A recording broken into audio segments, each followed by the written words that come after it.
On September 13th of 2010, I was there, waiting in line for my first ever midnight release to purchase Halo Reach. The air was thick with excitement. The turnout at my GameStop was huge. There must have been 200 people waiting in line. Cop cars were driving by to make sure nothing fishy was going on. Some guy dressed up in a full Spartan outfit.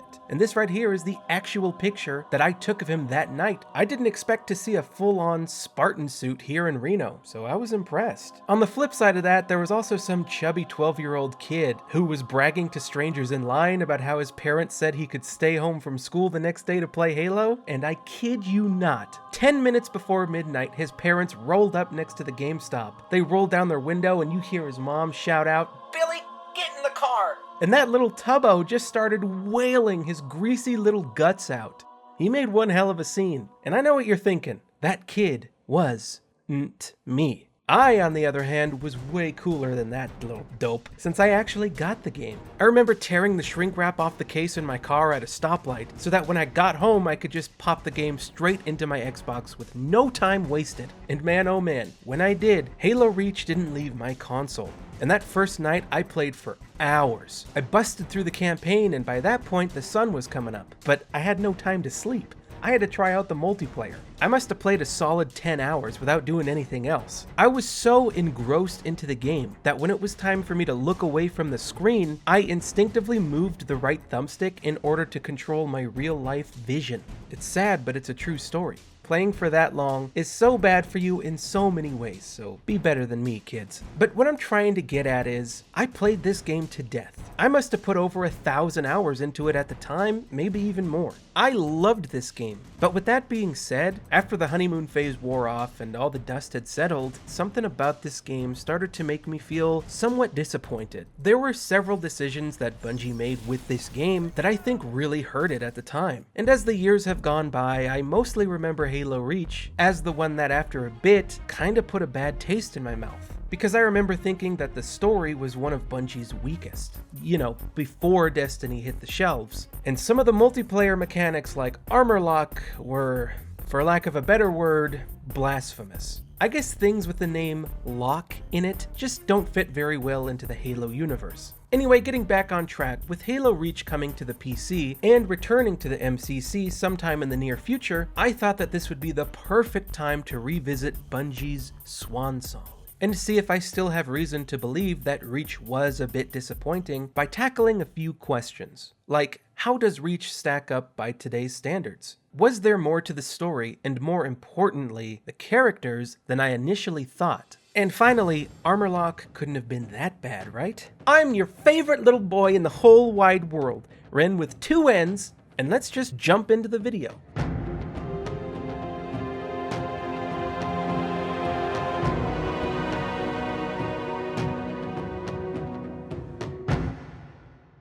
One of the first things that stuck out to me in the campaign was the level design, which is spectacular. The areas are so huge. There's a surprising amount of verticality here as well. There's tons of little things you can jump up on top of to get alternate angles on your enemies. There's so many flanking routes that both you and your enemies can take. These levels feel so expansive that even though this game is linear, a lot of the time it really didn't feel like it, since you're not being forcefully funneled from one area to the next like you would be in a Call of Duty game. You're always organically moving through each level at your own pace. And Jesus Christ, the AI in this game has still got to be some of the absolute best AI your old pal Ren has ever fought. I played on solo legendary, and I must say, the difficulty here is nearly pitch perfect. A lot of games, like say Gears of War 5, have it so that when you set the game at a higher difficulty, enemies just take more damage and maybe the game drops less ammo for you. And spending an entire clip on killing one locust just isn't fun. But in Halo,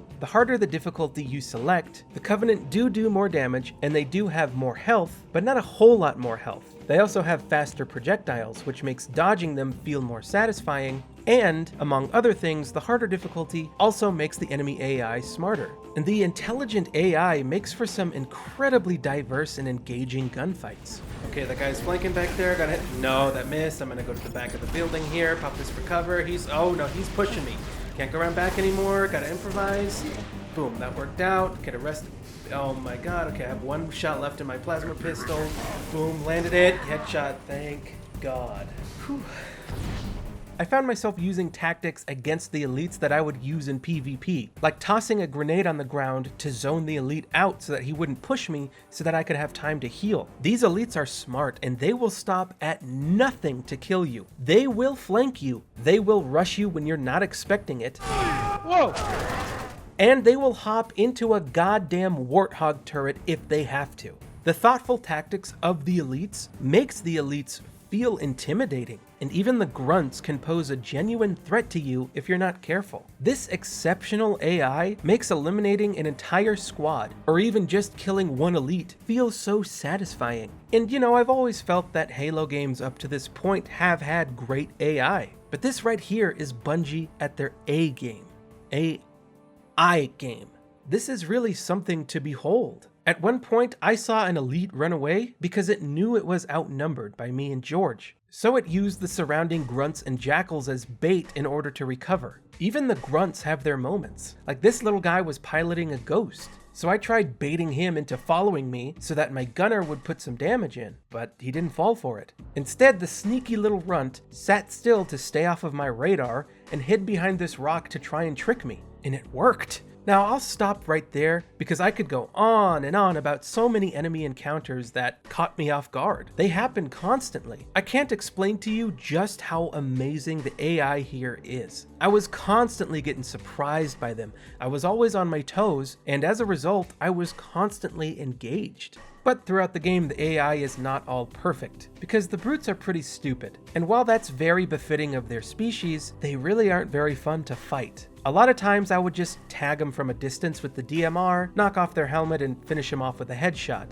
Sometimes they would just sit perfectly still and allow me to drill into them. Other times they would just charge at me in a straight line, and dealing with those was cake as well. These brutes are bad. So bad that they have to resort to armor lock to try and stay alive. That's when you know. But these guys are cake. A 3-tap to the body with the needle rifle would take them down effortlessly. They were so easy to deal with that I actually had to pause the game and make sure I was still on legendary. And while the brutes do add some variety to the encounters, I found fighting them to be kinda tiresome. Throughout the campaign, you get to participate in what I would refer to as medium-scale fights, because they aren't ever as massive as something like the Scarab battles from Halo 3, or as small as a hallway fight from Halo 1. They're sort of in between. You get a big clump of allies and enemies just duking it out, and the enemies will sort of slowly retreat as you pick them off one by one and gain ground. Over the course of the fight, you slowly push them away until their backs are against the wall and you ultimately win the battle. These make you feel like you're part of something much bigger than yourself, as there are several fights happening within each battle. Whether it's Banshees and Falcons shooting each other in a dogfight off in the distance, or Marines and Grunts duking it out in the next room, you're almost never the sole focus of the battle. So as a result, Halo Reach definitely makes you feel more like a soldier on the battlefield, whereas Halo 3 had you feeling like a superhero. Reach feels a little more tactical. It rewards positioning, precision, and patience, while still maintaining that classic 30 seconds of fun that Halo is known for. But when this game released, I think I did miss that feeling of being a hardcore badass that could shred through waves of Covenant. But today, I feel like this is a welcome change of pace. It's something different, it works incredibly well, and it's proof that you don't need to play as Master Chief to have a fun Halo campaign. Reach never gets stale either. It keeps you moving. The story has you going to several different environments, and every mission shakes things up a bit. Whether it's by having a sniper rifle stealth section, an on-rails segment, a vehicle section, or a freaking spaceship section where you dogfight other dogs, which is then followed by a freaking low-gravity section, which was absolutely awesome. And throughout all of these scenarios, they give you different sets of armor abilities to use, all of which slightly change your playstyle and keep the encounters fresh. But I didn't dare touch the armor lock. I ain't no bitch. While the variety here is fantastic, there are some segments that don't quite reach their potential. Like I found the Falcon mission to be very boring. Fighting Banshees in the Falcon was absolute cake. The key here is to just strafe left as if it's a Dark Souls boss. And in some cases, if you shoot the Banshees from a distance, they don't evade, they don't fire back, they just coast along without a care in the world until you blow them up. And most of the on-foot segments in this mission have you fighting brutes, which, as I've discussed, don't hold a candle to the elites. I absolutely snoozed my way through this level. But while I didn't find it engaging, I can still appreciate the fact that Bungie tried their damnedest to set this mission apart from all the others. It's just tough to follow up that spaceship section with something as flat as this, you know? It's all made up for in the next mission though, because here you have some light tower defense mechanics. This is a segment that I completely forgot about. You have to defend Dr. Halsey as hordes of enemies swarm you. And you know, horde mode type encounters usually aren't my thing, since it's typically a developer's way of padding out an area that they created, but Reach does it perfectly, because here you have options. There are turrets you can activate, and the enemies can of course shoot them down. If that does happen, you can reactivate them, but to do so you need to leave the safety of your squad, and there are a lot of enemies here, so sprinting to each turret to reactivate it makes for tense situations. And you gotta choose the correct turret to reactivate at the correct time, so there's a lot of decision making that goes into this very simple mechanic. Or if you're cool like me, you can EMP a Banshee and steal it for yourself, giving you a pretty decent advantage in this encounter. At some point though, you'll end up back on the ground, with your back to the wall, fighting alongside your squad, getting swarmed by brutes and elites, while wraiths pummel you with their mortars, and this battle was intense. It actually kinda got my heart pounding, you know? Back when this game launched, I don't think I truly appreciated how much variety the campaign offered. The variety showcased here is still impressive by today's standards. One thing that did leave me a little disappointed at the time was the famous final mission, Lone Wolf. People love this level, and don't get me wrong, it's okay, but at the end of the day, it's just another horde type thing. And for Bungie's send-off, I was expecting them to go out on something a bit more bombastic, like the Warthog run at the end of Halo 3, which is one of my all-time favorite moments in video games. But imagine that in Reach, riding a mongoose through the city streets of Reach, right?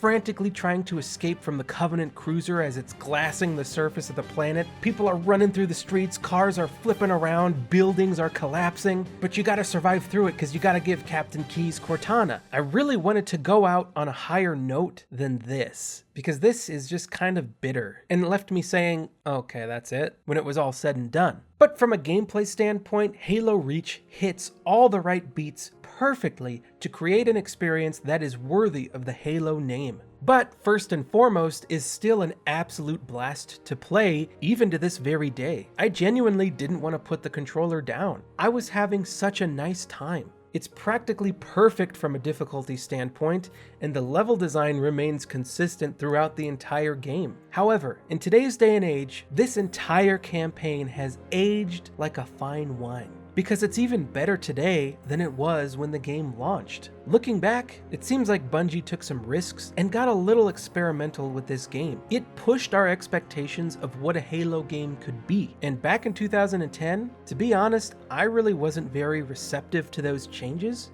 but I think I have a newfound appreciation for what Bungie was attempting to do here. And after giving it some thought, almost everything between Reach and now has been a boring-ass Call of Duty clone like Homefront or Medal of Honor, and if it wasn't a COD clone, it was Call of Duty itself, which at times was practically just nothing more than a string of back-to-back QuickTime events. It's been a rough decade for single-player FPSs. There was a good chunk of time where most first-person shooters just launched without a campaign. But 9 years ago when Halo Reach came out, good FPS campaigns were a lot more common.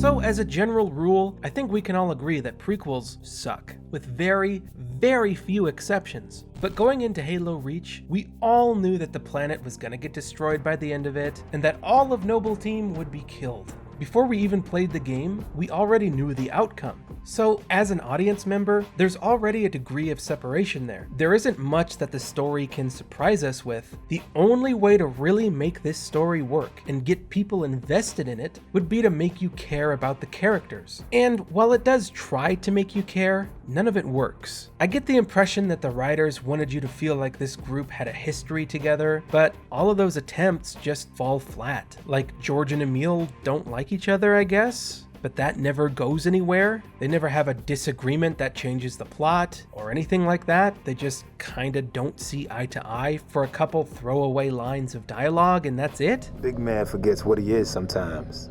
She just lost her father. They never have that moment where they come to respect each other or put their pettiness behind them for the greater good. And even if that moment were to exist, it wouldn't feel earned because we hadn't spent enough time with all these characters for a moment like that to have any impact. And then there's Kat. She always convinces Carter to go with the more offbeat plan, I guess. And that's kind of it, really. And part of the problem here is that these characters are all just so one-dimensional. They're all just generic soldier archetypes that you've seen a million times before. You got the big tough guy with a soft side. You got the silent rogue type who can get the job done. You got the other quiet guy who also gets the job done too. Then you got the militant guy in charge who always goes by the book. And finally, you got the lesbian who's always breaking the rules. These characters never grow. They never say anything interesting or noteworthy. They stick to their one flimsy character trait and move the plot along from A to B in the most mundane way possible, through nothing but exposition. We get orders from Holland, sir? We're being redeployed to Sword Base. Sword? Covenant own it now! Which is why they want us for a torch and burn op. Keep Dr. Halsey's excavation data from falling into enemy hands. I found these cutscenes to be so boring that I was honestly very tempted to just start skipping them after a while. And when it came time for each character to die, instead of being an emotional moment, their deaths just fall flat with a flaccid thud. Because I don't know enough about any particular character to care about them. They're all just cardboard cutouts. And some of their deaths left me scratching my head. Like when Kat got JFK'd, why didn't her shield activate? One shot from a needle rifle is enough to do the deed? Okay, Mr. Staten, if you say so. So instead of feeling sad or shocked, I'm instead distracted by this odd decision. And then there's Carter's death. Why didn't his shields activate either? The Banshees also shot Noble 6 just seconds before. His shields went up just fine. Yet Carter is bleeding out? And he even had a metal wall between him and the Banshees' projectiles? Like, what? And whenever these people know that they're about to die, they're just so robotic about it. Not sure how long she's gonna stay together. Skies are jammed up anyway. Gotta get you off her, Lieutenant. Sir, you Don't want to hear it. Get the package to the Autumn. Bad news is, time is fried. I'm gonna have to fire it manually. That's a one-way trip. We all make it sooner or later.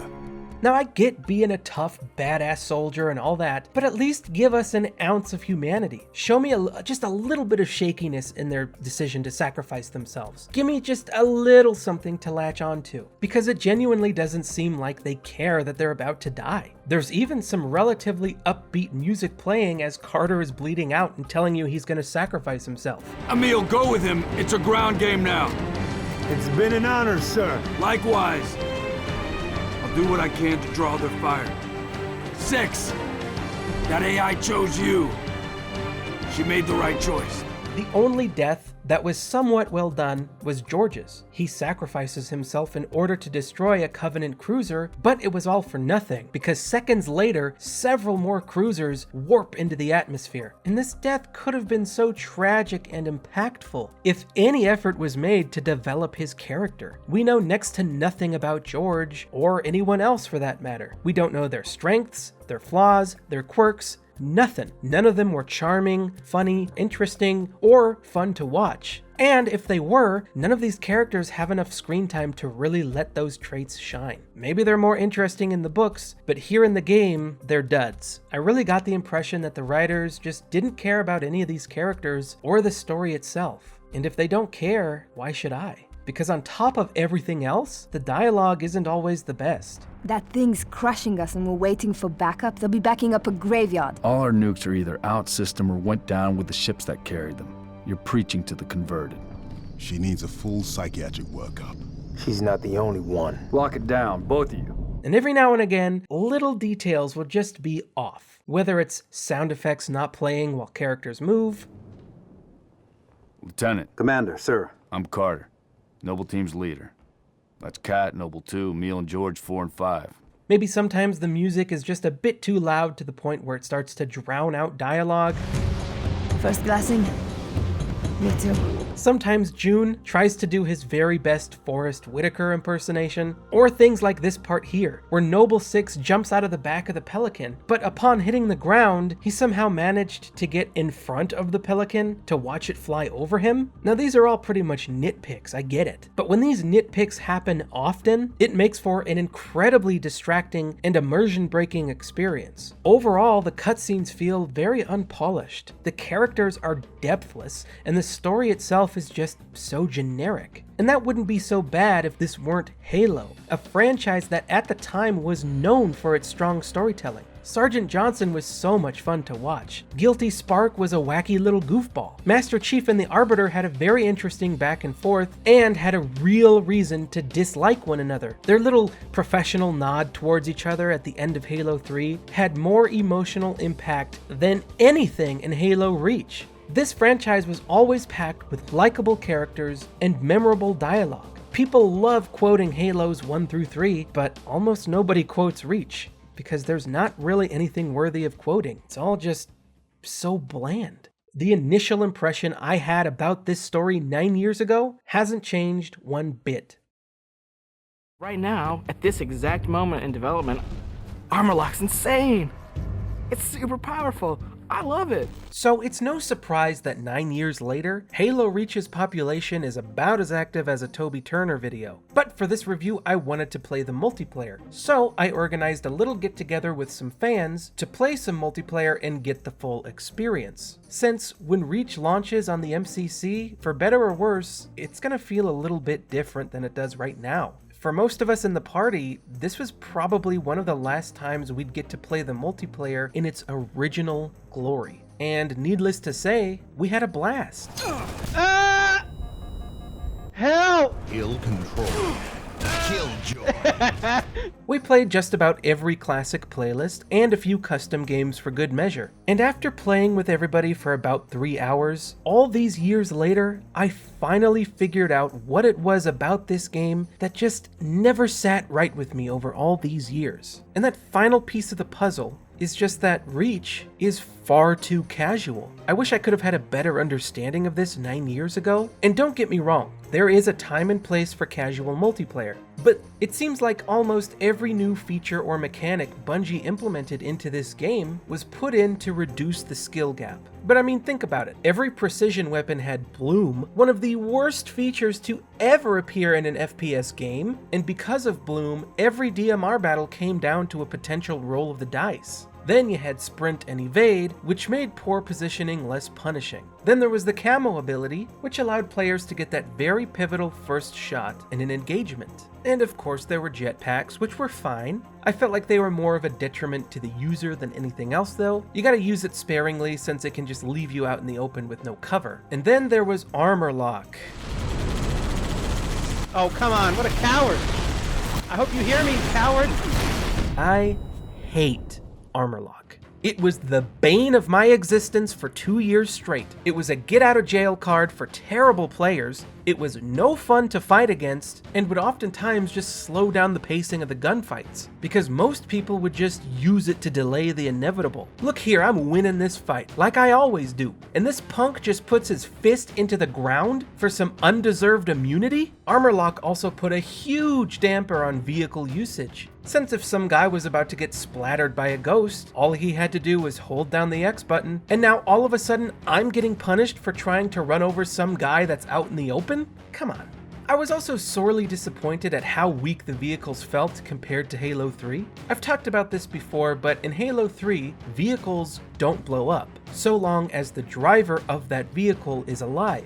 The more damaged a vehicle became, the more damage the driver would take, which would increase your chances of killing that driver, thus destroying the vehicle. But in Reach, vehicles have a finite amount of health, meaning that a couple of clips from a DMR will destroy a Warthog, regardless of how much health the driver has. So, not too long into Reach's life cycle, decent players would just spam your vehicle with whatever weapon they had, and demolish you with no effort. I always hated that, because vehicles were my favorite part of social matches in Halo. I always prided myself on how good of a Warthog driver I was. I could land almost any flip and position the Warthog perfectly so that my gunner could get easy kills. They called me the Warthog Wizard because I told them to. But all those skills I had accrued over the years didn't matter in Halo Reach. And I do understand why vehicles are this way. This was clearly Bungie's way of balancing things, since Halo 3 had a multitude of ways to take out a vehicle, whereas Reach only has a handful. But with that said, the way they chose to balance vehicles still took a lot of fun and depth out of what I consider to be one of the staples of Halo's multiplayer, especially in invasion mode, where the elites could just spawn in with plasma pistols and sticky grenades, making the vehicles even more redundant. And for the final nail in the casual coffin, that rank that we spent all our time obtaining didn't really matter.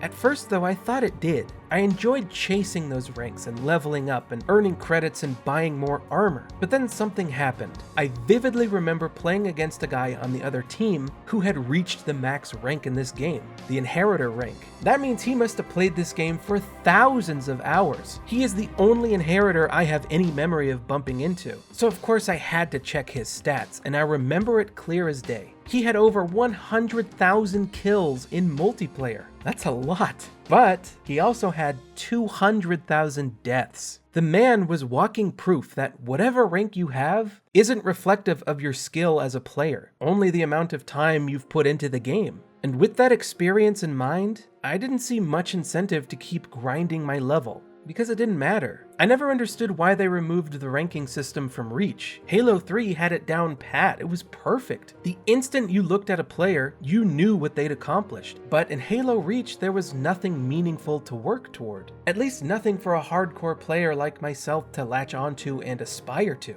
And even then, even if there was, the skill gap in this game was so small that it really wouldn't have mattered all that much. I don't think the multiplayer here was meant to be taken seriously, but that didn't stop me from taking it seriously back when this came out. However, while it can be incredibly frustrating, Halo Reach's multiplayer is fun, and that is what's most important. And then of course there's also Forge mode. And 9 years ago, your favorite little boy had a vision for a big, dumb, fun map. And in making that vision a reality, I put a ton of time into creating this map where vehicles and explosives are constantly raining down from the sky. For variety, I added a little platform up above that had several power weapons on it, but had no cover. I painstakingly placed all the spawn locations so that you wouldn't get insta-killed as soon as you spawned in, and after hours of hard work, I could never get more than 2 or 3 people to play it with me at the time. It was like pulling teeth to get my friends to try it out. So playing it with a party of 10 people the other day, while hearing them scream and laugh with pure giddy joy as we all just tried to kill each other and survive, was really something special. Oh my god! It's something that I never thought would have happened back when I was creating this map. And I'm so glad that I got the opportunity to share it with people, and even happier that they enjoyed the idea of this map just as much as I did when I created it. But here's a cool little side thing. Since this was in my file share, it'll now be transferring over to the MCC and the PC when Reach finally comes out there, so we can have another get together and play this map again. And I look forward to that, because I think that custom games is where Reach's multiplayer truly shines. It's a shame I never spent any time playing customs back in the day, because if I had, maybe Reach wouldn't have left me feeling so sour after all this time. Shortly after its release, I did feel disappointed by Reach. I felt let down by the story, and I really didn't return to the campaign all that much because it didn't grab me quite like Halo 2 or 3 did. And the multiplayer pissed me off for 2 years straight. But I never answered the question I posed at the beginning of this video. Is Halo Reach disappointing? It was a question that I thought I'd be able to answer definitively, but I honestly can't make up my mind now. I thought I'd be able to look at this game with a brand new perspective, competitive, you know? But for the most part, I still found myself feeling exactly as I felt 7 years ago after I quit playing. Perhaps that's an old personal bias that I can't quite shake off, or maybe I was right to feel this way all along. I honestly don't know. I think I'm just too close to it. But at the end of the day, the characters and story do leave a lot to be desired, and the multiplayer is just way too casual, which is fine, but it's so jarring when you consider that Halo 2 and 3 were very competitive with excellent ranking systems. The casual nature of the multiplayer pushed me and my friends away from this game, but the campaign was way better than I remembered, so I did come away from this with a new perspective.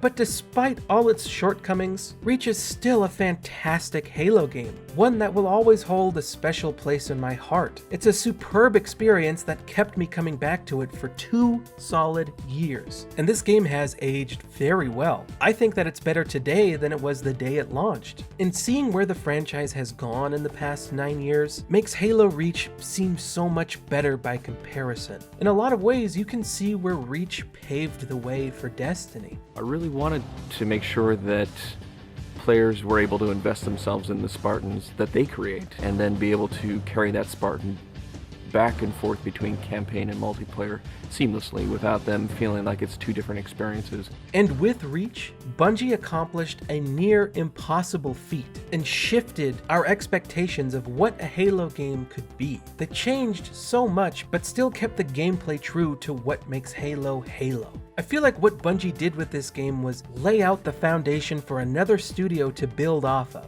a foundation that 343 completely ignored. Instead of starting up their own trilogy within the Halo universe, they saw fit to bring back Chief and Cortana, 2 people whose stories had already come to a conclusion. But I don't need to dive into that right now, I've got a whole nother video about it. What I'm trying to get at is, I've said for years that 343 should have just left Chief and Cortana alone and told their own unique story with characters that they created, because the Halo universe is so much larger than just Chief and Cortana. There's so much for 343 to work with, and Halo Reach is living proof of that.